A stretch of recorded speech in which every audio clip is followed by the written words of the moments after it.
दिन प्रतिदिन देश में काफ़ी कोविड केसेस बढ़ते आ रहा है, जिसका कारण काफ़ी सेक्टर्स प्लस इंडियन इकोनॉमी में भारी असर पड़ रहा है। प्लस उसकी वजह से ह्यूमन लाइफ में भी काफ़ी असर देखने को मिल रहा है। और वर्ल्ड वाइड अगर देखा जाएंगे तो एजुकेशनल सेक्टर में काफ़ी असर पड़ा है और मोर देन 32 करोड़ स्टूडेंट्स जो कॉलेज स्कूल्स एजुकेशनल इंस्टीट्यूट बंद होने के कारण घर से ऑनलाइन क्लासेस लेना पड़ रहा है और काफ़ी मात्रा में ऑनलाइन क्लासेस ले रहा है। जो रूरल एरियाज में उसमें काफ़ी इसका इम्पैक्ट पड़ रहा है और यहाँ पे एजुकेशनल सेक्टर में काफ़ी असर पड़ा है, क्योंकि यहाँ पे कंटिन्यूसली 1 ईयर से स्कूल कॉलेजेस यूनिवर्सिटीज़ सारा अभी बंद है, जिसके कारण ये सेक्टर में थ्रू ऑनलाइन क्लासेस अभी तक चल रहा है। कोविड-19 आउटब्रेक होने के कारण से एजुकेशन सिस्टम में काफ़ी चेंजेस आया है, जिसमें टेक्नोलॉजी के थ्रू एक डिजिटल प्लेटफॉर्म में ये हमारा एजुकेशन सिस्टम चला गया है। और देखा जाएंगे तो ये एक काफ़ी पॉजिटिव इम्पैक्ट हुआ है एजुकेशन सिस्टम के ऊपर, पर इसका नेगेटिव इम्पैक्ट भी हुआ है हमारा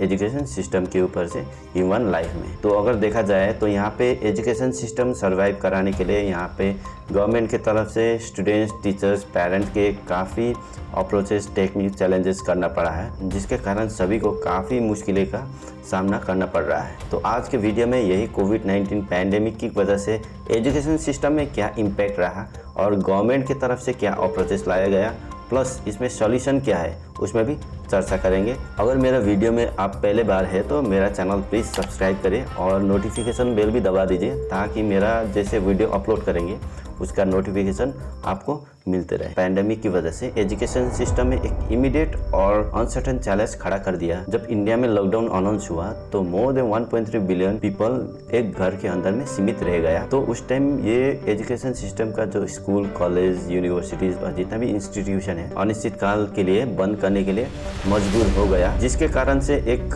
एजुकेशन सिस्टम का जब क्राइसिस हो गया उस टाइम ये डिजिटल लर्निंग के थ्रू एक ट्रांसफॉर्म लाया गया कि यहाँ पे अब थ्रू ऑनलाइन सिस्टम में एजुकेशन को अप्रोच करना जरूरी पड़ गया। ये सिर्फ इंडिया पे नहीं पर all across the globe students और टीचर्स के लिए एक ये नया चैलेंजेस था कि एक डिजिटल टेक्नोलॉजी के थ्रू में एजुकेशन सिस्टम अब पढ़ना जरूरी था। पूरे देश में स्कूल कॉलेजेस खोलना शुरू हो चुका है, पर मोस्ट ऑफ द कंट्रीज जहाँ पे अभी भी बंद है कॉलेज स्कूल, तो वहाँ पे और existing online platforms like Google classroom, Microsoft education और कॉन्फ्रेंस ऐप्स लाइक जूम, ये सारा यूटिलाइज करके अभी भी एजुकेशन दे रहा है। तो स्टूडेंट्स के लिए काफ़ी ऑनलाइन रिसोर्सेज अवेलेबल है, जैसे कि Khan academy, TED education and Minecraft education. तो अगर इंडिया का बात करेंगे तो स्टूडेंट ज़्यादातर फोकस करते हैं ऑन फिजिकल लर्निंग और more of the case face to face mode of learning. तो इंडिया में ministry of human resources development की तरफ से काफ़ी डिजिटल लर्निंग प्लेटफॉर्म्स रिलीज किया गया है for both schools and higher education के लिए in multiple language like Diksha having more than 80,000 ebooks for class 1 to 12 along with its mobile app। और दूसरा है आपका e-Pathshala with a collection of around 1886 audios, plus उसमें 2000 वीडियोज है और 696 ई-बुक्स और 504 फ्लिप बुक्स है for class 1 to 12 in different language. Similarly Atal innovation mission जो नीति आयोग की तरफ से under its Atal tinkering lab program young students के लिए innovation learning at the grassroot level with modern technologies through experimental learning लाया गया है। तो टीचर्स के लिए भी यहाँ पे काफ़ी सारा सीरीज ऑफ वेबिनार इंट्रोड्यूस किया गया है और डिजिटल लर्निंग बस स्टूडेंट्स का जो क्रिएटिविटी का ग्रोथ और डेवलपमेंट के लिए कैसे करना है वो सारा प्रोग्राम में इंट्रोड्यूस किया गया है। गवर्नमेंट की तरफ से जो ई लर्निंग प्लेटफॉर्म रिसोर्सेज लाया गया है वो काफ़ी अच्छा है, पर जो मेन फैक्टर यहाँ पे डिपेंड करता है जैसे कि इंटरनेट जो इम्पोर्टेंट रोल करता है वो, plus gadgets like phone, laptop, वो सारा का सारा हर एक स्टूडेंट्स के फैमिली के पास में नहीं रहता है, जिसके कारण ये एजुकेशन सिस्टम में थोड़ा डिवीज़न ला रहा है। तो यहाँ पे जो रूरल एरियाज़ में रहते हैं वो लोग को काफ़ी मुश्किलें खड़ा कर रहा है, क्योंकि वो एरिया में काफ़ी नेटवर्क का कवरेज कम रहता है, प्लस उसका जो नेट स्पीड रहता है तो वो काफ़ी लो होता है, जिसके कारण में स्टडीज़ के लिए जो ऑनलाइन क्लासेस करना पड़ता है, प्लस उसका लेक्चर्स मिस करेगा, प्लस जो वीडियो सर्च करने के लिए जो स्पीड चाहिए वो भी वो लोग मिस करेगा। तो रूरल एरियाज़ का जो हाउस होल्ड में स्टूडेंट्स होता है उसका जो 28% ही सिर्फ ऐसा स्टूडेंट है जो इंटरनेट को एक्सेस कर पाता है। और नीति आयोग सर्वे के हिसाब से मोर देन 55,000 विलेजेस ऐसा है जो नेटवर्क कवरेज से दूर दूर है आज के डेट में भी। तो ये जो डिजिटल लर्निंग है, इसके लिए जो इंटरनेट, फ़ोन्स, लैपटॉप चाहिए, वो सारा फैसिलिटीज हर एक स्टूडेंट को नहीं मिलता है कि यहाँ पे कोई इंटरनेट एक्सेस कर पा रहा है, वो ऑनलाइन क्लासेस भी ले रहा है। पर कोई ऐसा स्टूडेंट भी है जिसमें गैजेट्स नहीं होने के कारण, प्लस इंटरनेट नहीं होने के कारण, नेटवर्क नहीं होने के कारण से ये सारा चीज़ मिस हो रहा है। तो यहाँ पे टेक्नोलॉजी के हिसाब से जो एक डिजिटलाइजेशन आया है एजुकेशन सिस्टम में, तो उसमें भी स्टूडेंट्स को ऑनलाइन क्लासेस जो लेता है लेक्चर्स, उसको रिकॉर्ड भी कर सकते हैं और रिकॉर्ड करके बाकी टाइम में भी वो लोग देख सकते हैं और यानी कि रिवाइज कर सकते हैं। तो ये एक प्लस पॉइंट है स्टूडेंट्स के लिए। पर यहाँ पे जो टीचर्स और स्टूडेंट्स का जो ऑनलाइन के थ्रू में जो इंटरेक्शन होगा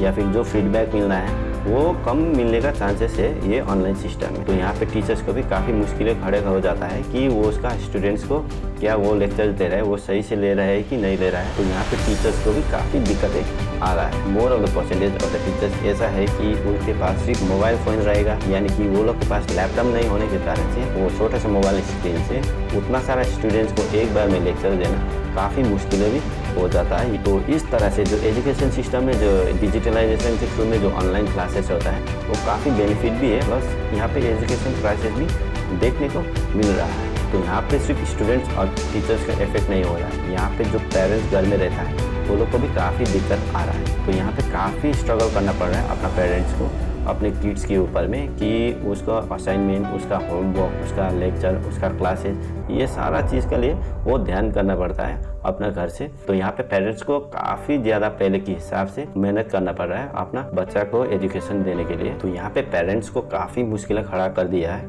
ये एजुकेशन सिस्टम के द्वारा से। अगर लास्ट ईयर का सेशन देखा जाएंगे तो वहाँ पे ऑनलाइन एग्जाम्स होने के बाद प्रमोट भी हो चुका है बहुत सारा स्टूडेंट। तो यहाँ पे नया साल शुरू होने के साथ साथ नया सेशन जैसे शुरू होते हैं तो यहाँ पे काफ़ी स्कूल्स ऐसा है जो उसका सिलेबस प्लस टेक्स्ट बुक नहीं होने के कारण से काफ़ी स्टूडेंट्स और पेरेंट्स को दिक्कत भी आ रहा है उसको एजुकेशन देने में। यहाँ पे जो वर्किंग पेरेंट्स भी रहेगा उसको और परेशानी हो रहा है कि उसको टाइम मैनेज करना मुश्किल भी पड़ रहा है कि उसका किड्स का स्टडीज़ भी देखना है प्लस अपना काम भी देखना है। तो यहाँ पे काफ़ी मुश्किलें खड़ा कर दिया है जिसकी वजह से वो लोग को टाइम मैनेजमेंट करने बहुत दिक्कत हो रहा है। तो पैंडेमिक की वजह से जो लॉकडाउन हुआ इंडिया में तो उसमें बहुत सारा वर्किंग जो पेरेंट्स है उसका जॉब होना पड़ा। तो यहाँ पे अभी तक बहुत सारा ऐसा पेरेंट्स है वो लोग जॉबलेस होके बैठा है घर में। तो अगर देखा जाएंगे तो बहुत मुश्किलें हो रहा है बहुत सारा पेरेंट्स को कि उसका घर चलाने के लिए। तो ऐसा सिचुएशन में भी कोई ऐसा स्कूल्स है, कॉलेजेस है कि वो लोग फीस अभी तक ले रहा है प्लस नया सेशन का नया एडमिशन फीस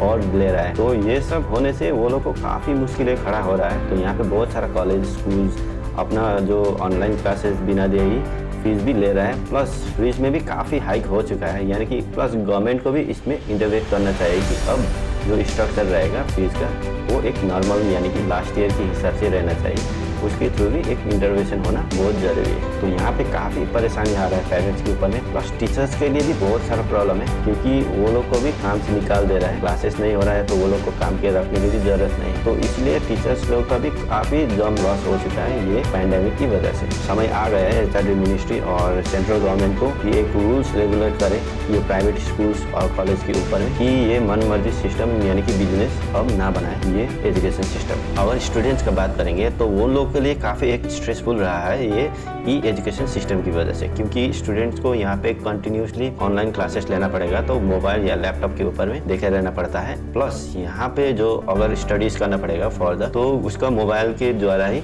पढ़ना पड़ेगा। तो यहाँ पे काफ़ी सारा साइड इफेक्ट देखने को मिल रहा है, प्लस यहाँ पे एंजाइटी बढ़ने का चांसेस है और हेडेक और आँख का साइड इफेक्ट भी देखने को मिल रहा है। तो यहाँ पे कोरोना केसेस बढ़ने के कारण से काफ़ी स्ट्रेस हो चुका है स्टूडेंट्स प्लस टीचर्स के लिए भी। टीचर्स के लिए देखा जाएंगे तो वो लोग भी काफ़ी प्रेशराइज है कि वो लोग का सिलेबस कैसे कंप्लीट किया जाए स्टूडेंट्स के ऊपर में, और स्टूडेंट्स को भी वही है कि वो लोग का एग्जाम्स के लिए कैसे प्रिपेयर करे और सिलेबस कैसे कंप्लीट करे।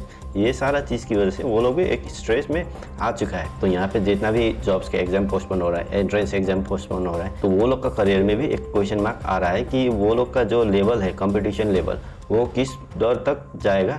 ये सारा चीज़ की वजह से बहुत सारे स्टूडेंट्स अभी स्ट्रेसफुल रह चुका है। तो यहाँ पे स्टूडेंट्स को काफ़ी तरीके से एक इंटरनली इफेक्ट आ रहा है ये सारा पैंडेमिक और ऑनलाइन एजुकेशन सिस्टम की वजह से। और यहाँ पे बहुत सारे स्टूडेंट्स ऐसा भी है कि जो ऑनलाइन क्लासेस नहीं ले रहा है वो लोग एक तरीके से पूरा फ्रीडम हो चुका है, ना स्टडीज़ के ऊपर में ध्यान है, ना टीचर्स एक गाइडेंस दे रहा है, ना पेरेंट्स उसके ऊपर गाइडेंस ले रहा है। तो यहाँ पे स्टूडेंट्स का जो फ्यूचर रहेगा वो कैसे रहेगा ये बताना अभी बहुत मुश्किल भी हो रहा है। तो अगर यहाँ पे सॉल्यूशंस की बात करेंगे तो सबसे पहले है गवर्नमेंट की तरफ से हर एक स्कूल और कॉलेजेस में जितना भी प्राइवेट कॉलेज स्कूल्स रहेगा वो लोग को फीस के स्ट्रक्चर में एक रेगुलेट करना चाहिए। जो पेरेंट्स जिस हालत में गुजरे हैं ये कोविड के टाइम में, वो लोग को एक थोड़ा रिलैक्सेशन देना चाहिए। ये सारा चीज़ भी गवर्नमेंट को देखना ज़रूरी आ चुका है। तो सेकेंड अगर सॉल्यूशंस की बात करेंगे तो यहाँ पे ऑनलाइन क्लासेस जो कंटिन्यूसली इंटरनेट के थ्रू मोबाइल और लैपटॉप में करेंगे तो यहाँ पे स्टूडेंट्स का काफ़ी हेल्थ के ऊपर हैम्पर हो जाएगा। प्राइमरी सेक्शंस के लिए जो ये ऑनलाइन सिस्टम रहा है तो वो लोग के लिए ये सॉल्यूशन भी नहीं है कि वो लोग को वैसे तरीके से पढ़ाया जाए। तो इसमें गवर्नमेंट की तरफ से प्लस टीचर्स और जो इतना भी पेरेंट्स है ये सारा का सारा मिलके अब डिसाइड करना है कि स्कूल्स को कैसे रीओपन किया जाए, उसका स्टडीज़ में कैसे चेंजेस लाए। ये सारा चीज़ अब डिस्कस होना बहुत ज़रूरी हो चुका है। तो यहाँ पे टीचर्स का एसोसिएशन और जो पेरेंट्स का एसोसिएशन रहा है वो लोग मिलके अब बात करके वो लोग एक सॉल्यूशन के ऊपर आना चाहिए कि एजुकेशन सिस्टम में कैसे बैक करे, कि कैसे स्कूल को रीओपन किया जाए। ये सारा चीज़ में चर्चा होना बहुत ज़रूरी है क्योंकि ये एक स्टूडेंट्स का फ्यूचर के सवाल है। तो यहाँ पे नेग्लिजेंसी नहीं होना चाहिए। तो ऐसा सिचुएशन में सबको एक होके मिलके काम करना पड़ेगा और ये जितना भी स्कूल रीओपनिंग है उसका शेड्यूल बनाना बहुत ज़रूरी है, कैसे सिस्टमेटिकली इसको रीओपन किया जाए। तो यहाँ पे जितना भी क्लासेस होगा ये बैच के हिसाब से डिवाइड भी कर सकते हैं, जैसे कि मॉर्निंग सेक्शन, आफ्टरनून सेक्शन और इवनिंग सेक्शन में भी डिवाइड कर सकते हैं। अगर अल्टरनेटिव डेज में भी अगर क्लासेस लेगा तो यहाँ पे काफ़ी स्टूडेंट्स हेल्प होगा अगर वैसा करके मैनेज करेंगे। तो यहाँ पे अब टाइम आ चुका है कि स्टूडेंट्स को भी एक कंसर्न होना चाहिए कि ये 1 ईयर के लाइफ में बहुत सारा चीज़ मिस हो चुका है। तो आने वाला फ्यूचर में क्या होने वाला है वो लोग को भी ध्यान में रखते और वो लोग का स्टडीज़ के ऊपर में ध्यान देना ज़रूरी आ चुका है। तो आज के लिए इतना ही। ऐसे वीडियोस आप लोग के लिए लाते रहेंगे। मिलते हैं अगले हफ्ते। तब तक के लिए जय हिंद, जय गोरखा।